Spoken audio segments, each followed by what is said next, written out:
Social media और ये जितना मीडिया है ओवरऑल मैं बात करती हूँ तो इन्होंने हमारी एक्सपेक्टेशंस को मज़ीद हाई बहुत करवा बूस्ट दिया किया अपने है, पार्टनर बहुत। से। लेकिन जब आप एक चीज़ को देखते हैं तो आप अपने पार्टनर से वही चीज़ एक्सपेक्ट करते हैं कि वो फलाने बंदे ने अपनी वाइफ को या अपनी गर्लफ्रेंड को पैसों से बना हुआ बुके दिया है तो तुम भी इस ईद पे मुझे दो।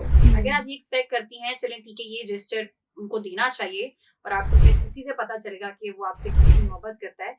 तो आप फिर ये करें कि आप देखें कि उसको फुलफिल करना आपके लिए आसान है, अफोर्डेबिलिटी है, तो आप वो कर दें ताकि आपके रिश्ते में कोई कॉन्फ्लिक्ट ना आए।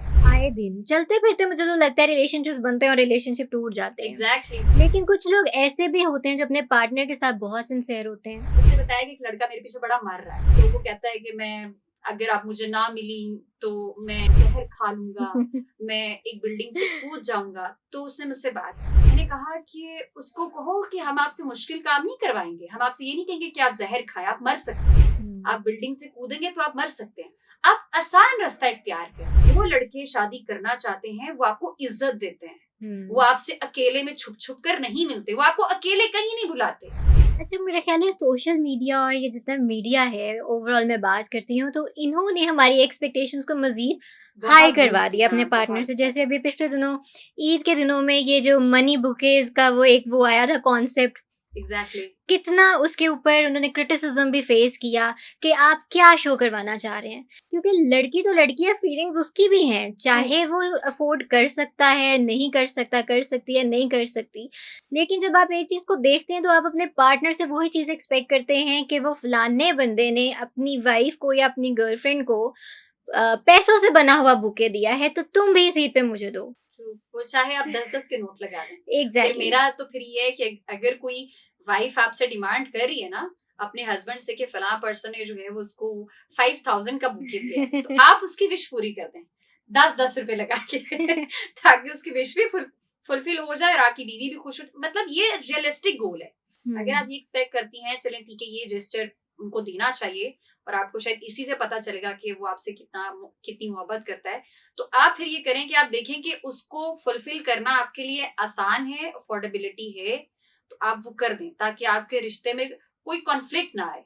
राइट। अच्छा, इन सारे कॉजेज़ के बाद मुझे लगता है ब्रेकअप रेट अब बहुत ज़्यादा हाई हो चुका है। यहाँ पे लोग आए दिन चलते-फिरते मुझे तो लगता है रिलेशनशिप्स बनते हैं और रिलेशनशिप टूट जाते हैं। एग्जैक्टली। लेकिन कुछ लोग ऐसे भी होते हैं जो अपने पार्टनर के साथ बहुत सिंसियर होते हैं। वो उनकी गलतियों को बर्दाश्त भी करते हैं, उन्हें बार-बार मौके देते हैं, जबकि आपको ऐसा लगता है कि उसको अपने पार्टनर को मौका नहीं देना चाहिए।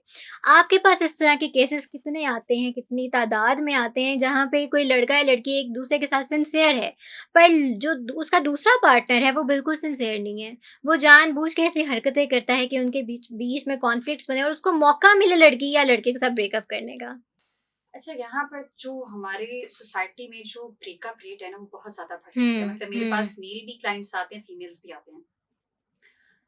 आप इमेजिन नहीं कर सकती कि वो जिस तरह से रोते हैं, खा वो मेल है खा वो फीमेल है, क्योंकि वो जो आपका पीरियड है ना जब आपका ब्रेकअप होता है तो वो आपके लिए बहुत एक इमोशनल टॉर्चर होता है। हुँ। आपके लिए बड़ा पेनफुल होता है। क्यों? क्योंकि अब वो पर्सन जिसकी आपको आदत थी, जिसके 24 घंटे मैसेज आते थे, जिसकी कॉल्स आती थी, जिसके गिफ्ट्स आते थे, अब वो आ नहीं रहे हैं। तो शुरू शुरू के टाइम में आपके लिए बहुत मुश्किल होगा। हुँ, अच्छा, अब इसमें जो मैं ये समझती हूँ कि यहाँ पर जो मैसेज है ना वो गर्ल्स एंड बॉयज दोनों के लिए है। मुझे हुँ, ये लगता है कि अगर कोई इंसान ये चाहता है कि उसकी मेंटल हेल्थ ठीक रहे तो उसको अपने रिलेशनशिप में कुछ बाउंड्रीज बनानी चाहिए। Hmm, for example, if you like someone, आपको कोई पसंद आ गया है तो आप उससे पहले बातचीत करें, प्रॉपर बातचीत करें। यहाँ पर तो ऐसा भी है कि आपको 4 साल हो गए साथ में, लेकिन आपको ये पता नहीं चला कि आप शादी की प्लानिंग कर रहे हैं, सब कुछ कर रहे हैं, हुँ, लेकिन आपने कभी ये नहीं पूछा उस सेकंड वाले पार्टनर से कि क्या आप ऑलरेडी शादीशुदा तो नहीं है।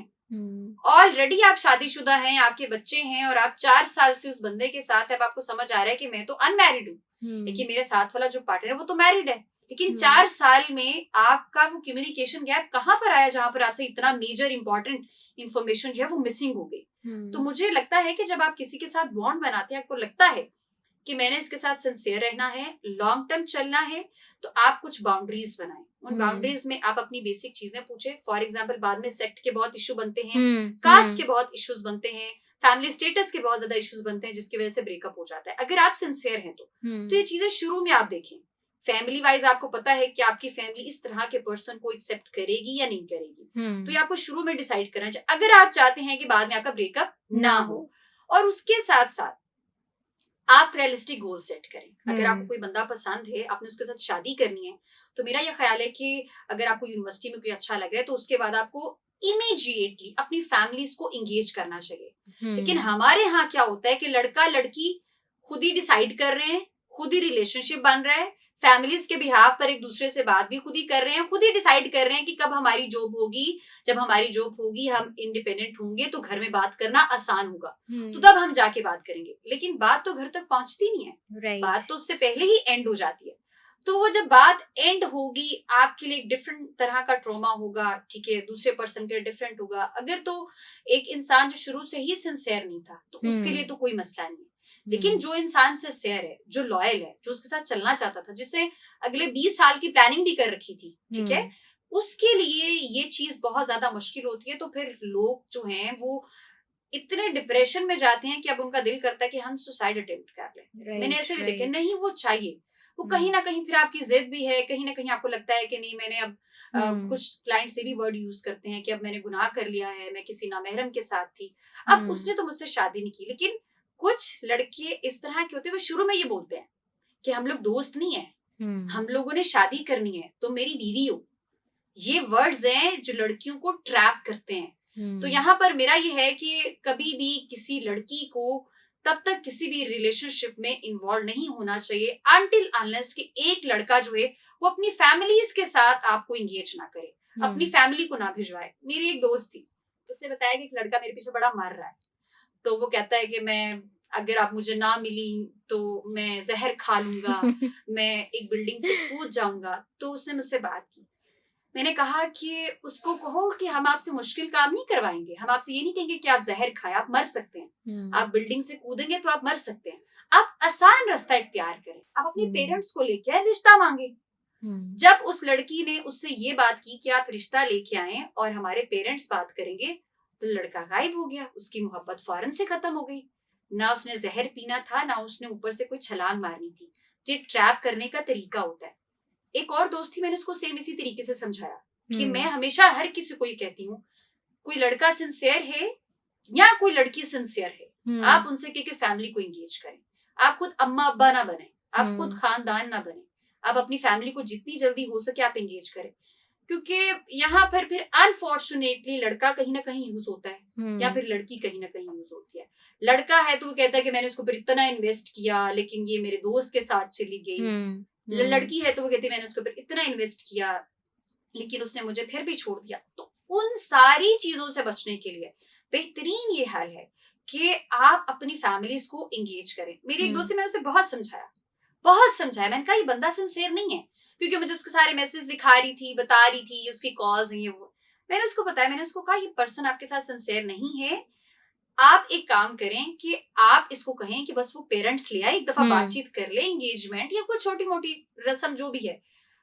अब वो लड़का उसको डेली बेसिस पर नहीं, आजकल अब वो जो मेरी दोस्त थी उसको मुझ पर यकीन नहीं था, उसको उस लड़के पर था।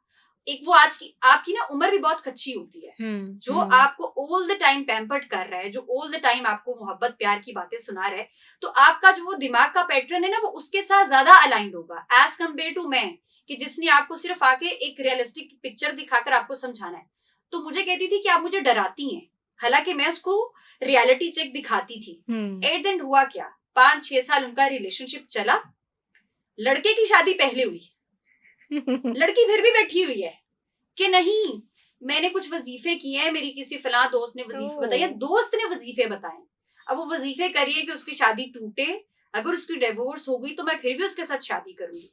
उसके साल की शादी के बाद मेरी दोस्त को ये रियलाइज हुआ कि अब ये जो उसका चैप्टर स्टार्ट हो चुका है वो एंड नहीं होगा। देन आकर उसने जो है वो शादी की। अब आप देखिए वो 7 to 8 years बोलना बहुत आसान है, लेकिन एक पर्सन जो सफर करता है, जो उस सारे इमोशनल ट्रॉमा से गुजरता है, उसके लिए बहुत पेनफुल होता है, वो सफर करता है। अब एट द एंड रिजल्ट क्या निकला, वही मेरी वाली बात कि वो बंदा आपसे शादी नहीं करेगा, वो आपके साथ सिंसियर नहीं है।